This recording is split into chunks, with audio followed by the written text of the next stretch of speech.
Dear students, ভিডিওতে বলা মাত্র কয়েকটি কোশ্চেন যদি তুমি রেডি করে যাও, তুমি পরীক্ষার প্রশ্নপত্রের সাথে মিলিয়ে নেবে। একেবারে 100% কমন তোমার পরীক্ষার প্রশ্নপত্রের সাথে আমাদের দেওয়া কোশ্চেনগুলো মিলিয়ে নেবে তুমি কমন পেয়েছো কিনা। 100% কমন তুমি পাবেই। তাই আমাদের এই ভিডিওটি শেষ পর্যন্ত দেখো। পরীক্ষায় 5 নম্বরের টোটাল 8টি কোশ্চেন দেওয়া থাকবে, তোমাকে মোট 4টি কোশ্চেন লিখতে লাগবে। বহিজাত প্রক্রিয়া ও সৃষ্টি ভূমিরূপ থেকে তুমি মাত্র 3টি কোশ্চেন গুরুত্ব দিয়ে পড়ো। প্রথম প্রশ্ন, হিমবাহের ক্ষয়কার্যের ফলে সৃষ্ট ভূমিরূপগুলির পরিচয় দাও। ভীষণ গুরুত্বপূর্ণ এই বছরের জন্য।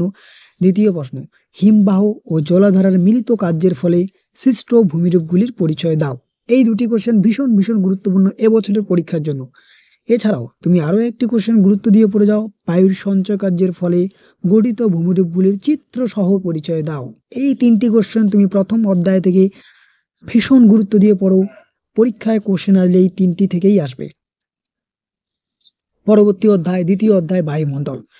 বায়ুমণ্ডল থেকে তুমি মাত্র 4টি কোশ্চেনকে বিশেষ গুরুত্ব দিয়ে পড়ো। প্রথম প্রশ্ন, উষ্ণতার তারতম্যের ভিত্তিতে বায়ুমণ্ডলের স্তর বিন্যাস করো। দ্বিতীয় প্রশ্ন, পৃথিবীতে বিশ্ব উষ্ণায়নের প্রভাব বা ফলাফল আলোচনা করো। Most important question. তৃতীয় প্রশ্ন, বায়ুর চাপ বলয়ের সঙ্গে নিয়ত বায়ুর সম্পর্ক আলোচনা করো। অথবা কোশ্চেনটা একটু তোমাকে ঘুরিয়ে যেতে পারে, নিয়ত বায়ুর গতিপথ ও প্রভাব আলোচনা করো। চতুর্থ প্রশ্ন, বায়ুমণ্ডলে চাপের তারতম্যের কারণ লেখো। ভিডিওতে বলা মাত্র এই 4টি কোশ্চেনকে তুমি বিশেষ গুরুত্ব দাও। অতিরিক্ত হিসাবে তুমি একটি কোশ্চেন দেখে যেতে পারো, ভূমধ্যসাগরীয় জলবায়ুর বৈশিষ্ট্য ও প্রভাব। পরবর্তী অধ্যায়, তৃতীয় অধ্যায় থেকে তুমি মাত্র 2টি কোশ্চেনকে ভীষণ গুরুত্ব দিয়ে পড়ো। প্রথম প্রশ্ন, জোয়ার ভাটা সৃষ্টির কারণগুলি আলোচনা করো। চিত্র সহ এটা দেখে রাখবে। দ্বিতীয় প্রশ্ন, সমুদ্র স্রোতের প্রভাবগুলি আলোচনা করো। অর্থাৎ চতুর্থ অধ্যায় থেকে কিন্তু কোনো রকম বড় প্রশ্ন পরীক্ষায় আসে না। আমরা চলে যাই পঞ্চম অধ্যায়। এই পঞ্চম অধ্যায় থেকে তুমি ভারতের যে প্রাকৃতিক ভূগোল, এখান থেকে গুরুত্ব দিয়ে পড়ো। 2টা কোশ্চেনকে সব থেকে বেশি গুরুত্ব দিয়ে পড়ো।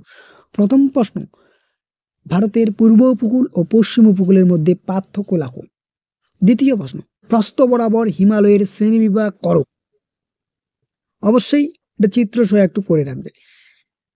এছাড়াও তুমি আর 2টো কোশ্চেনকে সমহারে গুরুত্ব দাও। ভারতের স্বাভাবিক উদ্ভিদের উপর জলবায়ুর প্রভাব আলোচনা করো। পরবর্তী প্রশ্ন, ভারতের পলি মৃত্তিকা ও কৃষ্ণ মৃত্তিকার যে বৈশিষ্ট্যগুলি সেটা। তো ভিডিওতে এই যে 4টি কোশ্চেন বলা হলো ভারতের প্রাকৃতিক ভূগোলগুলি থেকে, এই ভারতের প্রাকৃতিক ভূগোল থেকে তুমি এই 4টি কোশ্চেনকে বিশেষ গুরুত্ব দিয়ে পড়ো।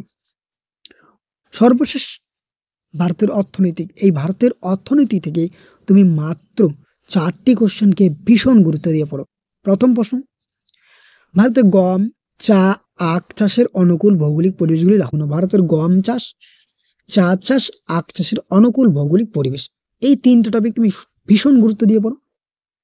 পরবর্তী, পশ্চিম ভারতের কার্পাস বয়ন শিল্পের কেন্দ্রীয় ভবনের কারণগুলি দেখো। ভীষণ গুরুত্বপূর্ণ কোশ্চেন। নেক্সট কোশ্চেন, পূর্ব ও মধ্য ভারতের লৌহ ইস্পাত শিল্পের কেন্দ্রীয় ভবনের কারণগুলো লেখো। পূর্ব ও মধ্য ভারতের লৌহ ইস্পাত শিল্পের কেন্দ্রীয় ভবনের কারণগুলি লেখো। সর্বশেষ প্রশ্ন, ভারতের নগরায়নের সমস্যাগুলি আলোচনা করো।